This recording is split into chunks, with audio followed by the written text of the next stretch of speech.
Assalamualaikum pemirsa Hidup Sehat. Sudah tahu mengenai apa itu pasca COVID, apa itu post COVID, dan apa yang terjadi pada pasien setelah dia menderita infeksi COVID-19? Pada pasca COVID atau setelah infeksi COVID-19 akan terjadi pangkal masalah di paru-paru. Salah satunya adalah paru sulit mengembang. Sehingga apa yang pasien akan rasakan? Penderita pasca infeksi COVID-19 akan lekas lelah.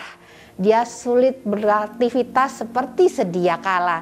Jadi, apabila pasien tersebut bernyanyi, berbicara, ataupun hanya mengerjakan aktivitas sehari-hari, dia akan mengeluh lekas lelah. Di Cara Sehat kali ini, kami akan berikan latihan yang bisa dikerjakan oleh penyintas di rumah. Sebelum melakukan aktivitas gerakan, kita menilai dulu fungsi respirasi atau pernafasan pasien tersebut. Paling mudah kita menggunakan finger pulse oximetry atau saturasi oksigen. Kita ukur, kita letakkan di ujung jari, dinyalakan untuk kemudian mengetahui berapa kadar oksigen dari pasien tersebut yang dikenal sebagai saturasi oksigen atau oxygen saturation. Setelah melakukan pengukuran dengan saturasi oksigen, kita juga bisa melakukan pengukuran dengan menghitung nafas atau breath count test. Kita minta untuk penyintas menarik nafas dalam, setelah itu mengukur deret angka terus menerus. Tarik nafas dalam, lalu ukur. 1, 2, 3, 4, 5, 6, 7, 8, 9, 10, 11, 12, 13, 14, 15, 16, 17, 18. Oke.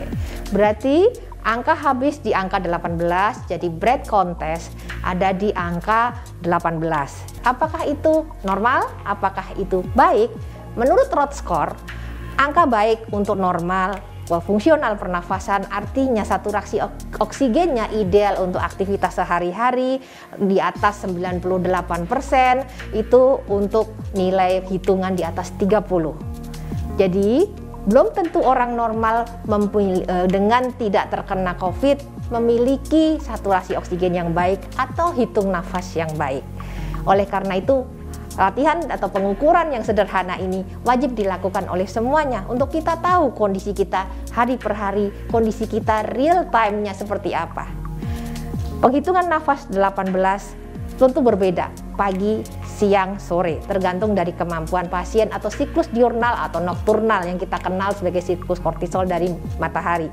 Kemudian pasien itu akan mengenali apabila hitung nafas kurang dari 30 atau breath count test kurang dari 30, maka artinya saturasi oksigennya kurang dari 98%.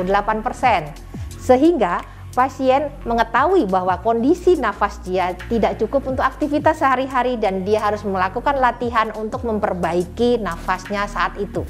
Gerakan selanjutnya adalah gerakan untuk thoracal mobility atau gerakan untuk melendorkan otot pundak, otot yang nyangkut di semua rongga torak atau dinding dada, yang dimulai dengan cara menggerakkan sendi-sendi bahu kanan dan kiri secara bersamaan dengan gerakan berputar diiringi dengan tarik nafas dan buang nafas. Tarik nafas, buang. Tarik nafas, buang. Lalu sebaliknya ke arah depan, tarik nafas, buang. Untuk latihan bagi yang banyak duduk atau aktivitas banyak di kantor, tidak banyak berjalan, bisa juga dengan melonggarkan gelang pinggul dengan cara yang biasa dengan cross leg sitting atau duduk menumpu untuk dilonggarkan ke kanan dan ke kiri. Bisa juga pada saat berdiri dengan cara dilonggarkan ke kanan atau ke kiri untuk melonggarkan semua otot-otot dari ujung atas serta ujung bawah dari rongga dada. Latihan selanjutnya yang paling mudah adalah latihan untuk mengulurkan tangan ke atas dan ke bawah dengan tangan. Tarik nafas ke atas, tarik nafas ke bawah, buang. Tarik nafas ke atas, buang nafas ke bawah. Selanjutnya adalah latihan untuk gerak nafas bertahap atau tarik nafas bertahap yang kita kenal sebagai breathtaking exercise. Kita minta pasien untuk tarik nafas bertahap, tarik, nafas kemudian dibuang. Breathtaking exercise ini atau tarik nafas bertahap ini penting untuk mengembangkan alveol paru-paru yang terganggu akibat fibrosis pasca COVID-19.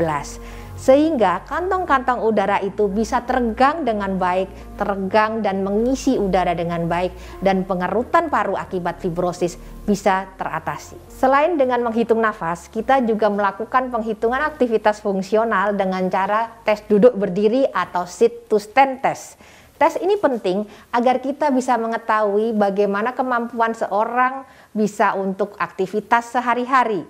Apabila dia mampu melakukan di atas angka 10 duduk berdirinya, maka dia mampu untuk melakukan aktivitas sehari-hari secara mandiri tanpa bantuan apapun.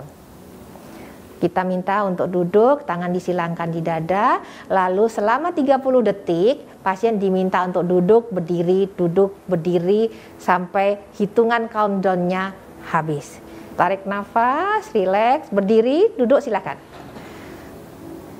Tuh, lalu wah, pasien mampu melakukan 10 kali duduk berdiri setelah 30 detik. Jadi cukup untuk aktivitas sehari-hari, hanya saja perlu ditingkatkan karena apabila diberikan aktivitas yang lebih berat, maka aktivitas yang hanya 10 kali duduk berdiri ini tidak cukup untuk menjadi support aktivitasnya sehari-hari. Latihan duduk berdiri sepertinya mudah, akan tetapi bagi pasien yang pernah mengalami perawatan sakit kritis atau berbaring lama, otot-otot penunjang badannya akan mengecil, sehingga latihan duduk ke berdiri yang sepertinya sederhana itu sulit dikerjakan.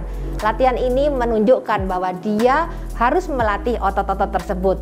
Latihan pengembangan dada salah satunya adalah dengan cara tengkurap. Pasien kita minta untuk tengkurap dengan disangga bantal pada sisi pinggul, kemudian satu bantal lagi yang tipis atau bisa juga selimut untuk menyangga leher. Kemudian kita minta untuk relaksasi, tarik nafas biasa. 2. Tarik nafas biasa, buang. Lebih diutamakan kalau dia bisa bernafas melalui perut. Jadi tarik nafasnya saat tarik nafas perut dikembangkan, buang nafas perut kempes. Tarik nafas perut dikembangkan, buang nafas perut kempes. Demikian cara sehat untuk pasien penyintas COVID-19 yang dapat dikerjakan di rumah. Saya Dr. Siti Chandra Wijananti, spesialis kedokteran fisik dan rehabilitasi konsultan untuk hidup sehat.